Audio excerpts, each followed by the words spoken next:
오늘 함께 나눌 말씀의 제목은 진리의 영이신 보혜사라는 주제입니다. 진리의 영이신 보혜사는 어떤 분이신가? 마치 우리의 부모님처럼, 아버님처럼 성령이 그렇게 우리 가운데 임재해 계시다고 하는 사실을 이 시간 느끼는 여러분 되기를 소망합니다. 어버이 주일, 지난 월요일이 어버이날이었죠. 조금 시간이 가기는 했습니다만 교회에서 오늘 두 번째 주일은 어버이 주일로 지키는 그러한 절기는 아닙니다. 절기는 아니지만 우리가 예배의 정신을 그렇게 해서 지키는 것이기 때문에 오늘도 어버이에 관한 이야기를 좀 하고 그리고 본문의 말씀을 함께 나눴으면 좋겠습니다. 효도라고 하는 부모님 사랑, 부모님께 대한 은혜를 갚는 것, 이것은 인간이라면 당연히 해야 될 그런 도리 가운데 하나죠. 인간이라면 부모님의 은혜를 모르면 그가 어찌 사람이라고 말할 수가 있겠습니까? 부모님께서 자신을 낳고 기르고 키우고 가르치는 과정 속에서 숱한 고생을 하시고 또 가슴 졸이는 수많은 일들을 경험하시면서도 다 장성할 때까지 키워놓고 또 장성에서도 여전히 걱정하는 그러한 자식의 입장으로 생각해 보면 부모님께 대한 효도는 아무리 강조해도 부족함이 없다, 이런 생각을 하게 됩니다. 그럼에도 우리는 크리스찬이기 때문에 성경의 가르침을 조금은 좀 묵상할 필요가 있습니다. 왜 그렇게 효도를 강조하고 있는가?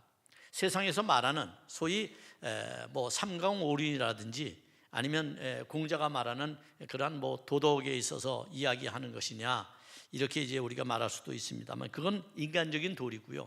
성경이 정말 우리에게 말하고자 하는 좀 더 깊은 의미 있어서의 부모님에 대한 은혜를 생각하는 것은 어떤 것인가 생각을 해보면 성경의 에베소서 1장 3절은 우리에게 이렇게 말씀을 해주고 있습니다.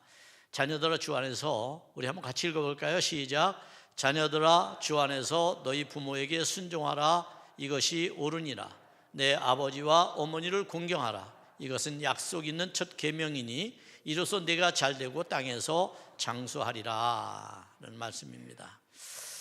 여러분, 여기서 한 가지 이제 우리가 조금은 이제 시대에 따른 변천사인데요, 효도를 하면 장수한다 라고 하는 게 그렇게 지금 시대는 마음에 안 와닿을 거예요. 그죠? 이미 우리는 장수를 하고 있으니까. 그럼 성경은 왜 굳이 장수라고 하는 말을 이렇게 강조해서 사용을 할까요? 그것은 성경이 기록된 시대를 봐야 합니다. 1세기, 여러분 우리 21세기를 살고 있죠. 1세기라고 그러면 2000년이 훨씬 넘는 시간이에요. 그러면 우리가 2000년 전에는 어떠한 사람들의 가치관을 가지고 살았을까? 그때는 사람의 수명이 얼마나 되었을까? 한번 여러분 생각을 해보세요. 지금 우리가 사는 지금의 시대에도 저 동남아나 아프리카 같은 데는요, 아프리카는 한 50이 평균 나이고요, 그리고 동남아에서도 60살을 넘기기가 어려워요. 56세가 평균 나이입니다. 우리는 그렇지 않잖아요. 그러니까 여러분 얼마나 좋은 나라에서 살고 계시는 겁니까? 의료 혜택이 좋고 경제적으로 안정되니까 영양분을 많이 섭취해서 우리는 건강한 몸을 가지고 있고 오히려 과해서 탈인 거죠. 그러나 그러지 못한 나라들 속에 사는 사람들은 수명이 그렇게 길지 않습니다. 그런 사람들을 생각하면 장수는 가장 큰 복 중의 복이에요. 그죠? 그러니까 성경은 그 시대에 반영을 함으로써 사람에게 있어서 본질적으로, 왜? 생명은 하나님께 속한 것이기 때문에 하나님께서 그에게 복을 주신다는 의미고, 그 복을 주는 원리 가운데 가장 중요한 원리는 부모에게 효도하는 것이다. 성경도 이렇게 가르치고 있는 겁니다. 자, 이런 가르침은 왜 그렇게 중요하냐라고 하는 거죠. 그러면 왜 하나님께서는 효도하는 사람에게 하나님의 생명권을 나눠주실까? 생명에 대한 은혜를 그들에게 왜 베풀까? 이렇게 생각을 해보면 부모는 어떤 존재일까라고 하는 것을 우리가 성경에서 찾아볼 필요가 있는 거죠. 성경에서 여러분이 창세기를 읽어보면 부모는 하나님의 대리자입니다. 이 땅에 있는, 소위 말하면 이 땅에서 하나님께 생명을 내실 때에 그 생명을 보호하고 지키고 인도하고 가르치도록 부여한 책임이 누구에게 있느냐 하면 부모에게 있어요. 그리고 그 부모의 말에 따라서 자녀의 운명을 하나님께서 결정짓니다. 심지어 여러분 구약에 보면 부모에게 하나님께서 그래서 무엇을 주느냐 하면 제사장적 직분이라고 하는, 위치라고 하는 걸 줍니다. 제사장적 직분. 그래서 부모가 자녀에게 축복권을 행사하도록 만들죠. 우리가 잘 아는 야곱의 이야기 있잖아요, 여러분. 야곱이 부모님께 차자인데도 불구하고 축복권을 얻기 위해서 속이잖아요. 그때 당시에도 그것이 얼마나 중요했는지 부모를 속일 만큼 그것을 얻는 것을 최고의 권위로 생각을 했다는 거죠. 그 사회가 그런 문화를 가지고 있었다는 겁니다. 그만큼 하나님께서는 이 땅에 하나님이라는 실존이 사람들에게 드러나지 않을 때 부모님을 통해서 하나님의 권위가 이 땅에서 행사되도록 그렇게 하셨다는 거예요.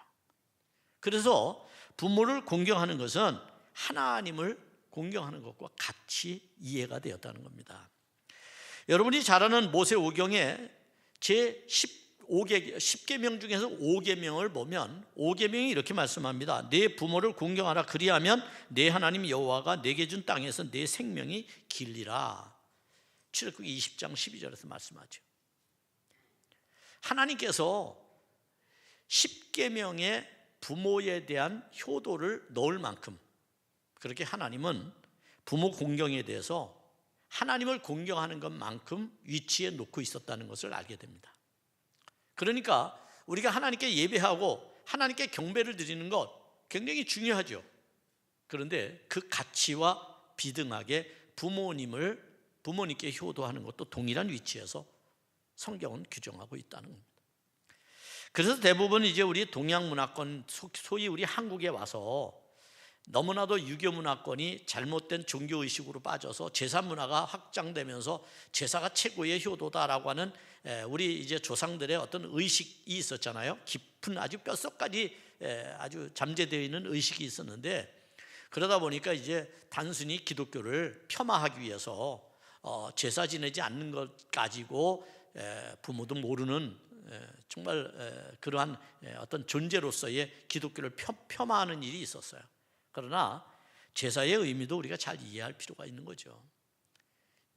성경은 부모에 대해서 효도하지 말라고 해본 적이 없고, 효도를 하나님의 위치에 놓을 만큼 부모를 그렇게 놓고 있다는 것을 생각하면 그 깊이가 매우 크다, 이렇게 얘기할 수가 있습니다. 따라서 하나님이 위임하신 이 땅의 부모님들, 여러분 뭐 그렇다고 그래요. 자식은 부모를 선택할 권한이 없어요. 근데 부모는 자식을 선택할 권한이 있지요.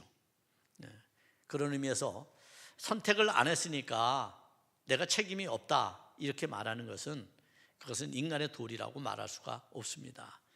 우리 부모님들을 더 사랑하고 더 위하고 효도하는 우리 모든 크리스찬이 됐으면 좋겠고, 이 땅에 사는 모든 어버이들이 정말 행복하고 건강하고 평안하고 강건하게 사셔서 승리하게 되시기를 축복합니다. 우리는 지난 시간부터 계속해서 예수님께서 근심하고 있는 제자들, 이제 제자들 곁을 떠난다고 예수님이 말씀하시자 제자들은 근심한 나머지 두려운 마음까지 갖고 있었어요. 그래서 지난주에도 계속해서 제자들에게 근심하지 말라고 그렇게 말씀을 해주시는 이야기를 우리가 나눴습니다. 그때 예수님께서는 제자들로 하여금 무력감에 빠지지 않도록, 왜냐하면 여러분 생각해 보세요. 예수님께서 공생의 3년을 보내면서 이 땅에서 제자를 삼았는데 몇 명을 삼았어요? 정식적으로 제자의 그룹에 속한, 소위 정예원 같이 말이죠, 제자의 그룹에 속한 사람이 12명밖에 안 돼요. 그런데 우리가 아는 대로 그 중에 하나는 또 배신을 하잖아요. 그러니까 실제로 11명밖에는 되질 않아요. 그런데 예수님께서 떠나가면 하나님 나라를 누구에게 맡길 거냐? 이 11명의 제자에게 맡겨야 된단 말이에요. 하나님 나라의 운동을. 그러면 11명이 이 하나님의 나라 운동을 감당하려면 사기가 충천해야 되겠죠. 의지가 굳어야 되겠죠. 하나님을 깊이 신뢰해야 되겠죠. 그거 없이는 하나님의 나라 운동을 할 수가 없잖아요. 그러니까 예수님은 끊임없이 계속해서 제자들을 내가 너희를 사랑한다, 내가 너희를 사랑한다, 이렇게 계속 얘기를 하는 거예요. 우리가 보기에는 좀 구차해 보일 만큼 예수님께서 제자들에게 당신의 사랑을 계속해서 표현합니다. 발을 씻어주면서도 표현하고요. 내가 떠나가는 것은 너희에게 유익한 거다, 너희에게 도움이 될 거다, 너희를 위한 거다 라고 하는 그런 얘기도 해주고, 또 지난 시간에는 두 가지의 약속도 그들에게 해주죠. 두 가지의 약속도. 그럼에도 불구하고 제자들은 여전히 근심했어요. 여전히 두려웠어요. 그게 인간인 것 같아요. 자신이 의존하고 자신이 사랑하던 그러한 존재가 사라졌을 때, 떠나갔을 때 얼마나 많은 공허감과 외로움과 고독감을 우리가 느끼게 됩니까? 그래서 무력하게 되는 거죠. 무력감에 빠지게 되는 거죠. 여러분도 무슨 일을 할 때 누가 필요 없이 이유 없이 태클을 걸고 누가 이유 없이 여러분에게 그렇게 하면 여러분 하던 일 하기 싫잖아요. 그죠? 하기 싫은 거예요. 더군다나 제자들 입장에서는 지금 예수님께서 하시는 일을 위임받아서 해야 돼요. 그런데 아직 사명이 완전하게 그들에게 정말로 굳건한 사명의식으로 채워지지 않았어요. 언제든지 배신할 수 있어요. 언제든지 떠나갈 수 있어요. 그런 입장으로 생각하면 예수님의 마음도 매우 애석한 마음이었을 거예요. 그런 예수님께서 끊임없이 제자들을 사랑한다고 위로하면서 말씀해 주시는 것이 이 14장의 말씀이에요. 그래서 지난 시간에도 말했잖아요. 이 요한복음 14장은 위로의 장이라고요. 여러분이 외롭고 힘들 때 이 요한복음 14장을 늘 여러분이 읽어볼 수 있기를 바라요. 마음에 큰 위로를 얻게 될 것입니다. 오늘 저는 이 위로의 말을 또다시 여러분에게 할 수밖에 없습니다. 그것은 해도 사실은 우리에게 있어서는 부족하지 않으니까요.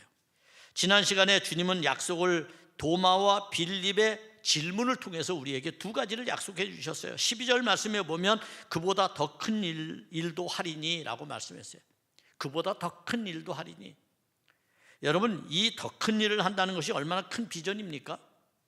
얼마나 흥분되는 일입니까? 여러분, 예수님이 떠나가면서 제자들에게 하는 이야기가 너희들은 더 큰 일을 하게 될 거야 라고 말한다면 얼마나 여러분 대단한 자긍심이 느껴지겠습니까? 지금 제자들에게 주님은 그렇게 약속을 하셨어요. 13절에서는 뭐라고 말씀하셨어요? 내 이름으로 무엇인지 구하면 내가 행하리니 라고 말씀하셨어요. 무엇이든지 내 이름으로 구하면 내가 행할 것이다 라고 하는 약속도 해주셨어요.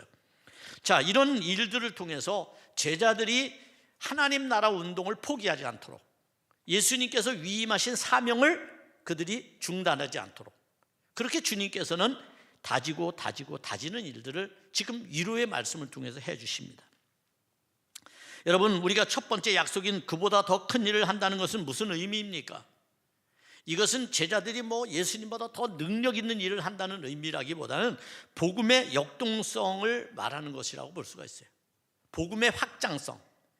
복음이 마치 용암이 분출돼서 나오는 것처럼 예수님이 살아계실 때보다 너희들이 사역을 할 때 훨씬 더 강하게 역사할 것이다. 그렇게 지금 약속을 하고 계시는 거예요. 그도 그럴 것이 당시 율법 아래에 있던 유대교에서는 예수 그리스도의 복음조차도, 하나님의 말씀조차도 유대인 안에 갇혀 있었습니다. 자유가 없었어요. 유대인들이 율법으로 하나님을 딱 올가매고 있었어요. 그러니까 이방인들에게는 절대 하나님에 대한 이야기를 할 수도 없었고 전할 수도 없었어요. 그들은 믿을 수도 없었어요. 이것은 경계의 대상이었어요. 여러분, 무엇인가 우리에게 참된 자유라고 하는 것을 가져다 줘야 되는데 그 자유라고 하는 것을 오히려 구속과 속박으로 이용한다면 그것은 인간의 삶을 침해하는 폭력과 같은 일이 되지 않겠습니까? 가령 예를 들어 사랑하는 사람이 서로 결혼을 했어요. 그럼 결혼이 구속이 된다면 누가 결혼을 하겠어요? 결혼이 오히려 두 사람에게 있어서 행복과 그리고 더 많은 위로와 격려와 그리고 더 많은 자유가 주어지는 것이 돼야죠. 그런데 우리는 반대로 한단 말이에요. 오늘날 젊은 사람들이 결혼을 안 하려고 그러는 거예요. 왜? 구속받는다고 생각하는 거죠. 그렇기 때문에 우리는 우리 안에서 이루어지는 모든 관계성들을 증진시키고 그리고 그것에 대한 나름대로의 권리를 보장하는 일들을 우리가 해야 되는 겁니다. 그럴 때 행복한 인생들이 서로의 삶에서 행복을 주고받게 만드는 것이 되는 거죠. 여러분, 유대 땅에 갇혀 있는 예수님, 유대 땅에 갇히는 복음, 그것은 복음이 될 수가 없습니다. 그래서 초대교회 사도들에게 엄청난 박해가 폭풍우처럼 쏟아졌을 때 그들은 어떻게 합니까? 그 복음을 밖으로 가지고 나가기 시작합니다. 복음을 해방을 시키게 됩니다. 이게 기적과 같은 일입니다, 여러분. 율법 아래서는 도무지 할 수 없는 일입니다. 예수 그리스도의 십자가 사건을 통해서 복음은 더 이상 유대 땅에 머물러 있지 않았습니다. 이방인들을 향해서 열려지기 시작했고 자유롭게 선포가 되기 시작했고 마치 숲이 형성되듯이 복음의 역사는 큰 숲을 이루게 된 거예요. 세계를 향해서 뻗어나가게 된 것이죠. 그것이 복음이 더 크게 확장되는 것을 의미해 주는 말이 바로 그보다 더 큰 일도 하리니라고 하는 말씀입니다. 오늘 이런 일을 통해서 영적인 역사가 기적같이 일어나는 그러한 복음의 역사들이 여러분 안에도 있기를 바랍니다. 우리 안에도 일어나기를 바랍니다. 이런 일들을 이루기 위해서 우리는 부활의 주님을 경험한 자들로 이 자리에 있는 것입니다. 두 번째 약속은 어떤 건가요? 두 번째 약속은 내 이름으로 무엇이든지 구하면 내가 다 이룬다라고 하는 말씀이에요. 여기서 기도를 말하는 게 아니라 예수님의 이름에 포커스가 있는 겁니다. 여러분, 여러분의 이름은 뭔가요? 여러분의 이름은 존귀하죠? 여러분의 이름은 존귀해요. 이름을 아무 데나 내는 것은 좋은 게 아니에요. 여러분, 우리의 이름은 참 귀한 겁니다. 부모님들이 고민하면서 또 꿈을 가지고 이렇게 되기를 바라는 간절한 소망 속에 여러분의 이름을 지었다고요. 그리고 그것은 대대로 우리의 가문과 연결되어지는, 소위 말하면 성경에서 말하는 것처럼 기업의 정신, 그 정신을 이어받게 하려는 의지가 그 속에 담긴 것이죠. 그래서 이름은 여러분의 정체성을 말합니다. 이름을 잘못 사용하면 여러분 사람들의 의식 속에 그 이름은 매우 불편한 이름이 되어버리고 말아요. 나라를 팔아먹은 이완용은 그 이름이 국민들에게 배신자로 낙인 찍히게 되는 거예요. 그러나 나라를 위해서 자기를 희생시킨 사람들, 그 사람들은 언제나 국민들의 마음속에 영웅으로 자리 잡게 되는 겁니다. 그만큼 중요한 것이죠, 이름은. 예수 이름으로 뭐를 한다 라고 하는 것은 예수 이름답게 살아가는 것을 의미합니다. 예수님의 이름답게 살라고 하는 말씀의 의미예요. 그것은 단지 예수 이름만 줄줄줄 주문이 오듯이 하면서 기도하라는 얘기가 아니에요. 그래서 이 말씀의 의미에는 다음에 세 가지의 의미가 있어요. 여기는 첫째로는 예수님의 공로와 중재에 의지한다는 뜻이에요. 예수님의 공로가 뭡니까? 십자가를 지신 것이죠. 십자가를 지심으로 여러분의 죄를 사해 주시고 여러분을 의롭게 하신 구원의 역사, 예수님께서 하신 공로죠. 그분의 중재는 무엇입니까? 여러분과 하나님 사이가 벌어졌고 그리고 멀어진 관계를 다시 회복시킨 그러한 주님으로서의 중재의 역할, 이것을 의지함으로써 내가 하나님께 나아가는 것을 의미합니다. 두 번째는 예수님의 성품 그리고 인격과 인격이 합당하게 사는 것을 말하죠.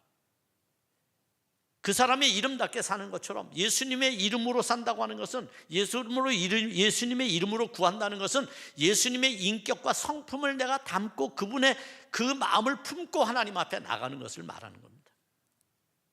그러니까 단순하지 않습니다. 이것은 여러분들이 예수님의 이름을 아무데나 막 부르는 것도 그것도 어떻게 보면 하나님께 대한 기만일 수 있어요. 책임이 있어야 되는 거죠. 우리가 되게 이제 우리 한국 사회에서 결혼을 하면 이름이 없어지잖아요. 누구 아버지, 누구 엄마 이렇게 되잖아요. 무슨 댁. 응?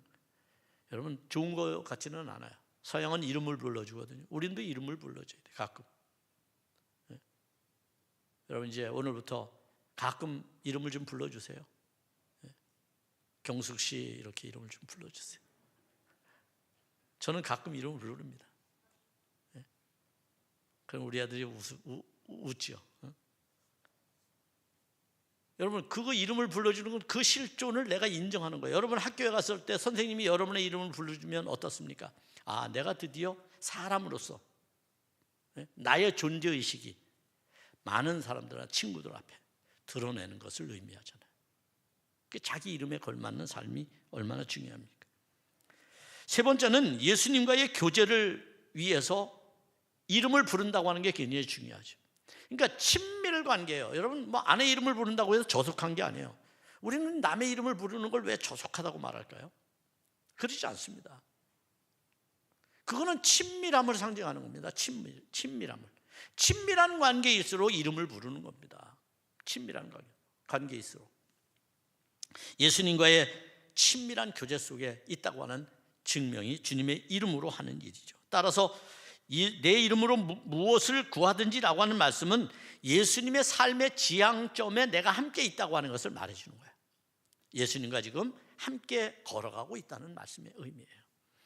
문제는 이런 약속에도 불구하고 제자들이 계속 근심했다는 거예요. 이제 예수님은 특단의 조치를 내릴 필요가 있었습니다. 무엇인가 좀 새로운 방식, 새로운 특단의 조치가 제자들에게 필요했어요. 이때에도 두 가지의 약속이 전제됩니다. 자, 이 약속을 받기 위해서는 두 가지가 있어야 된다고 말합니다. 그것은 믿음과 사랑입니다. 하나님과의 관계는 언제나 믿음과 사랑이 전제되는 것이죠. 여러분, 믿음과 사랑. 믿음과 사랑이 없으면 하나님과의 관계도, 신앙의 관계도 올바로 세워질 수가 없습니다. 그러니까 믿음과 사랑은 언제나 중요한 것입니다.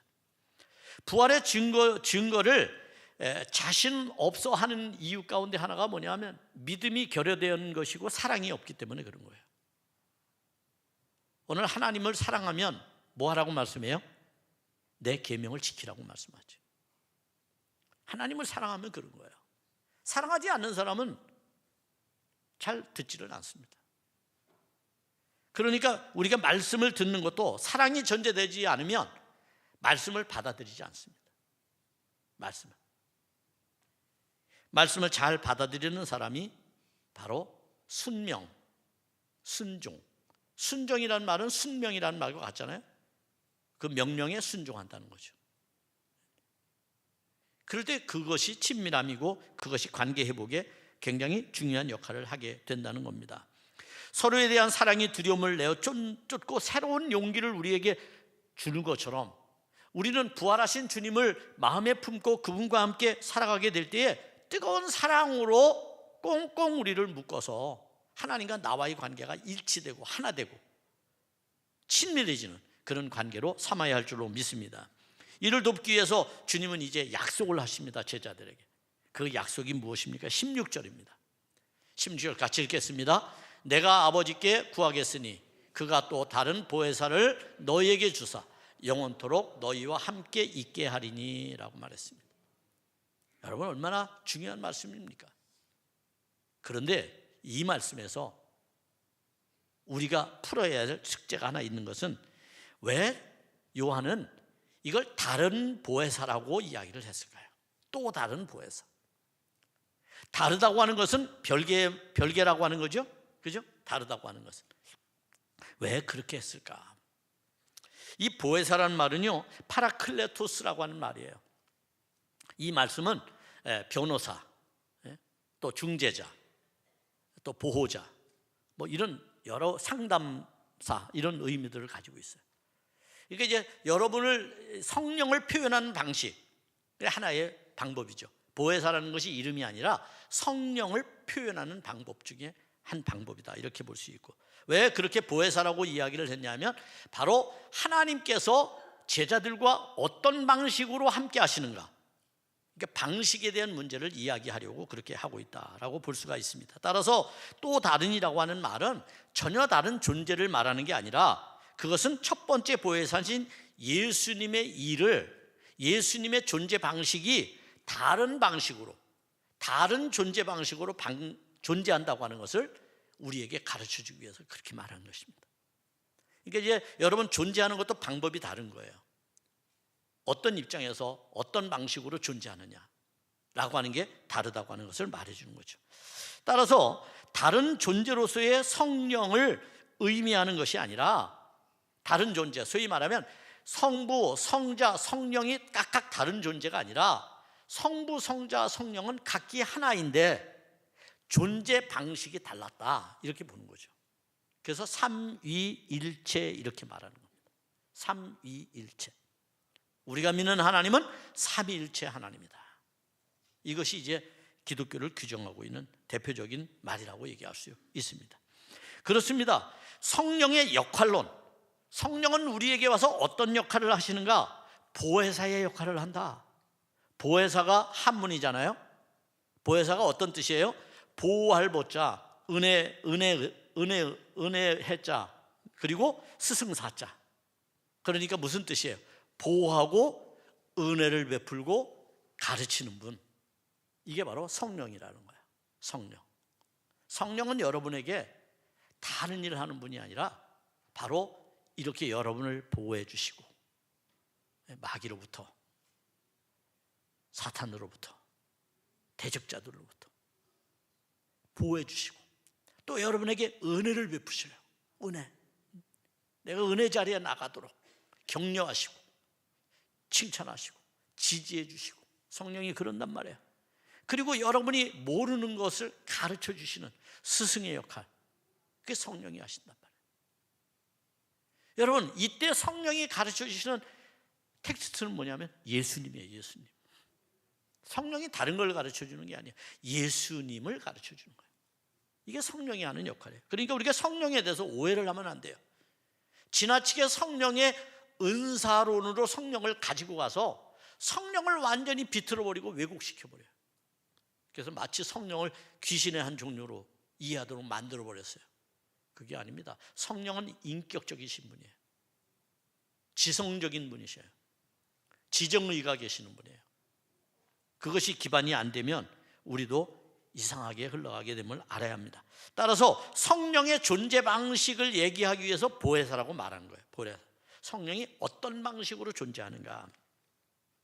여러분, 그래서 17절은 이 성령을 뭐라고 규정합니까?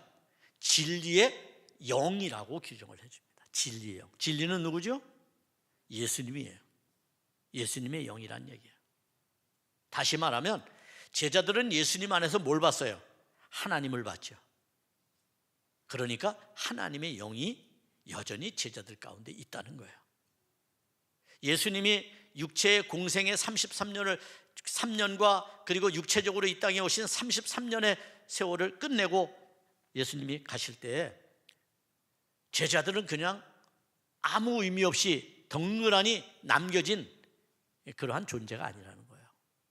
그들 속에는 여전히 예수님 속에 계셨던 하나님이 자신들 속에 여전히 계시다는 거예요. 이것을 말해주기 위해서 보혜사 성령에 대한 약속을 해주고 계시는 겁니다. 즉 예수님과 성령은 같은 분이라는 거죠. 다만 역할자로서 예수님과 성령은 다른 방식으로 우리 안에 존재해요. 한번 생각해 보세요. 예수님은 육체 안에 거하셨죠. 그죠? 육체로 이 땅에 오셨으니까. 그럼 육체라고 하는 것은 여러분 물리적인 몸을 가지고 있는 거죠. 물리적이라고 하는 것은 어떻게 제약이 있죠. 제한이 있죠. 시간과 공간의 제한이 있죠. 지금 여러분이 여기 앉았는데 여러분이 또 부산에 가 있을 수는 없잖아요. 그죠? 동시에 옛날에 저 서울 오리동에 이상한 사이비 교주가 있었어요. 그분은 자기가 지금 여기서 설교하지만 나는 지금 미국에 있다, 이렇게도 막 사기를 치고 뻥을 쳤어요. 그래서 그 사기를 밝혀내는 어떤 그 이단을 파헤치는 소장님을 그 교인이 죽였죠. 그죠? 지금은 이름을 갈고 위장을 하고 있습니다만, 그 교인들은 집집마다 그 목사님의 사진을 걸어놓고 있었어요. 혹시 여러분도 제 사진을 걸어놓고 있다면 빨리 떼시기를 바랍니다. 우상을 숭배하는 겁니다. 그래서 목사는 자꾸만 흔적을 남기려고 하면 안 돼요. 목사는 그게 하나님을 하나님의 은혜의 자리로 나가게 하는데 방해를 하는 거예요. 그래서 저는 여러분 될 수 있으면 저는 교회 어떤 자료들에게, 물론 임시로 쓰는 자료들은 제가 대표권을 가지고 있기 때문에 사용합니다만 절대 제가 쓰질 않아요. 제가 우리 교회 전도지도 제 이름, 제 얼굴 다 뺐어요. 이런 건 좋은 게 아니에요. 복음을 순수하게 받아들여야지, 어떤 사람 때문에 내가 교회를 다닌다고 하는 것은, 이것은 이미 처음부터 단추를 잘못 끼기 시작한 거예요. 여러분 안에 온전한 하나님이, 성령이 여러분 안에 온전히 계시게 하시기를 바랍니다. 그 어떤 것도 여러분, 심지어 어떤 그림자도 없도록 만들어야 돼요. 그게 중요해요. 그것이 우리가 하나님 앞에 잘 믿는 방법이에요. 그러니까 존재 방식이 다른 거예요. 육체적으로 계실 때는 제한되어 있죠, 그죠? 이스라엘 땅에서 예수님 벗어날 수 있었어요? 못 벗어났어요. 가끔 이방 땅에 슬쩍슬쩍 갔다 오신 정도예요. 그러면 육체적으로 여전히 계시다면 우리나라에 올 수 있겠어요? 못 오죠, 그죠? 그러니까 육체로 있는다고 하는 것은 제약되는 거란 말이에요. 하나님을 제약시킬 수 있어요? 창조주 하나님이시고 우주에 거하시는 하나님이신데. 그러니까 예수님께서 가시는 것이 제자들에게 유익하다는 거예요. 그래서 요한복음은 계속해서 내가 가는 것이 너희들에게 유익하다 이렇게 말씀하고 계시는 거예요. 내가 가는 것이 너희들에게 유익하다. 여러분, 예수님께서, 우리는 신앙생활할 때 대부분 뭐 눈으로 보고 손으로 만지고 이런 것이 우리에게는 매우 익숙해요. 그냥 기적도 작은 표적도 눈으로 보고 확인하려고 한단 말이죠. 제가 성경 공부를 하면서 이렇게 대화를 나누면 어떤 분이 그래요. 목사님, 이 양 돌아가셔도 십자가를 지시고 다시 살 것 같으면 왜 십자가를 왜 지십니까? 다시 살아날 텐데, 그죠? 아니 다시 오실 것 같으면 왜 승천하십니까? 그냥 우리하고 쭉 같이 계시면 되지. 이게 사람들의 욕심이라니까요. 우리는 그런 욕심을 가지고 있어요. 지금도 예수님이 여러분하고 함께 했으면 좋겠죠. 그래요. 아멘은 하지만 실제로 함께 하면 매우 귀찮아하실 거예요. 여러분, 제자들도 얼마나 귀찮았는지 몰라요. 여러분, 예수님이 여러분을 꿰뚫어 보고 계시는데 행동이나 제대로 하겠어요? 눈이나 제대로 돌리겠어요? 그러니까 그런 어림없는 생각은 버리시는 게 자유로운 겁니다. 차라리 우리 눈에 안 보이고 우리 안에 계시는 게, 그게 훨씬 더 우리의 신앙에 유익한 겁니다. 그러니 눈으로 보려고 하는 것은 낮은 신앙의 단계예요. 낮은 신앙의 단계. 그걸 뛰어넘어야 됩니다. 그것이 필요합니다. 아무튼 여러분, 이렇게 해서 예수님과 헤어지는 거, 그럼에도 여전히 제자들은 근심했잖아요. 그럼 여러분에게 한 가지 질문을 하겠어요. 여러분, 누가 간절히 바라고 사모하고 사랑했는데 헤어졌어요. 그러면 이 마음의 공허감, 이 마음의 외로움을 치유할 수 있는 유일한 방법이 뭘까요? 예? 어떻게 하면 마음이 치유될 수 있을까요? 사랑하는 사람과 헤어졌어요. 이 헤어짐의 마음을 달래고 치유하는 방법이 뭐예요? 다시 만나면 되는 거죠. 그죠? 다시 만나는 거예요. 그 길밖에 없어요. 그러니까 사랑을 잃어버리면 또 사랑을 찾잖아요. 예? 그래야만 치유가 되거든요. 여러분, 예수님이 떠나가시면, 여러분, 예수님이 떠나가시면이라고 하는 말에 묶여서 제자들은 근심했지만, 그런 제자들에게 예수님 뭐라고 말씀해요? 내가 다시 온다고 말씀하시는 거예요. 다시 만난다고 말씀하는 거예요. 그 만남이 모든 걸 해결해 주는 거예요. 만남이. 그러니까 제자들의 근심을 해결할 수 있는 것은 다시 만나는 것밖에 없어요. 그래서 성경은 예수님이 이 땅에 존재하는 방식에 대해 여러 가지 이야기를 하면서 제자들에게 이렇게 이야기를 하는 겁니다. 18절입니다. 내가 너희를 고아와 같이 버려두지 아니하고 너희에게 오리라 라고 말씀하는 거예요. 여러분, 오리라, 다시 만나는 거예요. 이것처럼 완전한 근심에서 자유로워지는 길은 없어요, 여러분. 이게 놀라운 은혜죠. 그래서 성경에 보면 18절에서 오리라 그렇게 말씀했죠. 19절에서는 보리라 말씀해요. 그리고 19절에서 또 살리라, 그리고 20절에서는 알리라, 그리고 21절에서는 나타내리라 이렇게 말씀해요. 그러니까 반복적으로 계속 예수님께서 근심하는 제자들에게 위로를 계속 주고 계시는 거예요. 계속 주고 계시는 거예요. 이렇게 많은 말씀들로 말이죠. 자, 여기서 여러분 간다라는 말은 예수님의 죽음을 말하는 거고, 온다라고 하는 말은 당시로 말하면 부활에 대한 소망을 말하는 거예요. 예수님께서 십자가를 지시고 죽음으로 가잖아요. 그런데 다시 부활해서 오시잖아요. 그런데 이때에도 이 약속은 제자들의 상황적 이해를 전제로 하고 말씀하신 거라는 것을 우리는 잊으면 안 됩니다. 소위 말하면 로마 정권하고 유대교가 박해를 하잖아요. 그때 의지하던 스승이, 의지하던 예수님이 떠나가니까 마치 이 사람들은 고아처럼 버려진 신세가 돼버린 거예요. 그러면 우리가 생각하는 고아는 어떤 존재죠? 부모가 완전히 없는 걸 고아라고 그러죠. 예를 들어 아빠 엄마가 아이를 버렸거나, 아니면 부모를 다 잃었거나, 아니면 부모가 없거나, 이런 사람들을, 이런 아이들을 우리가 고아라고 그래요. 근데 유대사에서는요, 어떤 사람을 고아라고 불렀느냐면 아버지가 없는 존재를 고아라고 불렀어요. 엄마가 있어도 그건 고아예요. 유대사에서 여러분, 당시 1세기 때. 왜 그러냐면 그 시대는 가부장적 시대가 지금보다 훨씬 셌어요. 그러니까 아버지만이 사회적 활동을 할 수 있었어요. 아버지만. 그러니까 아버지가 없다는 것은 사회에서 고립되는 거예요. 경제 활동을 전혀 할 수가 없는 거예요. 지금은 여성들도 경제 활동을 하잖아요. 그러니까 남성들과 대등한 관계에 있는 거죠. 여러분, 이걸 자꾸만 여성을 여러분들이 비하하려고 그러면 남자들이 경제 활동을 100% 다 해야 돼요. 근데 지금 그렇게 해갖고 못 살잖아요. 그러니까 지금은 서로 존중해야 되는 거야. 시대가 변했어요. 예? 서로 인정하고 존중하는 관계가 형성해야 돼요. 인격적인 관계가. 그게 필요해요. 그러니까 지금 예수님을 제자들은 뭘로 보았어요? 예수님 안에서 뭘 보았죠? 하나님을 보았죠. 하나님을 아버지라고 그러잖아요. 근데 아버지가 떠나가요. 예수님이 떠나가셔요. 그러면 뭐가 남아요? 자기들밖에 안 남잖아요. 그럼 고아가 되는 거죠. 그런 관계 때문에 지금 예수님께서 제자들을 고아라고 표현한 거예요.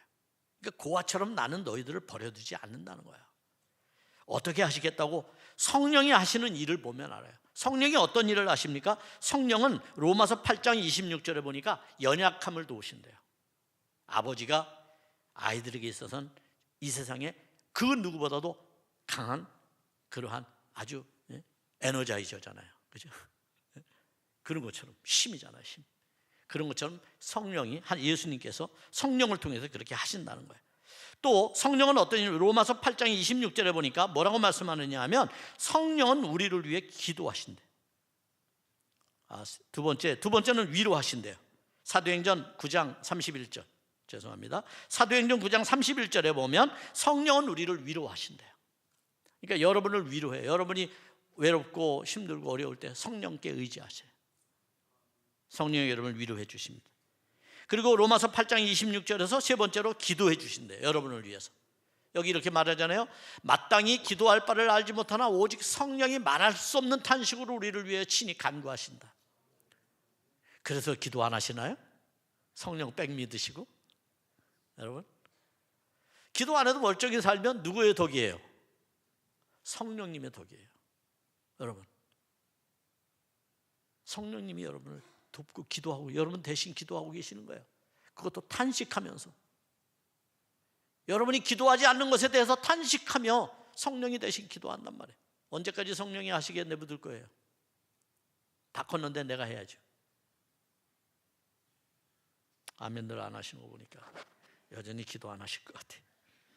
이제 마지막으로 이러한 제자들에게 예수님은 성령의 임재를 어떻게 나타나시느냐는 방법론을 가르쳐줍니다. 그러면 임재의 방식에 대해서 말합니다.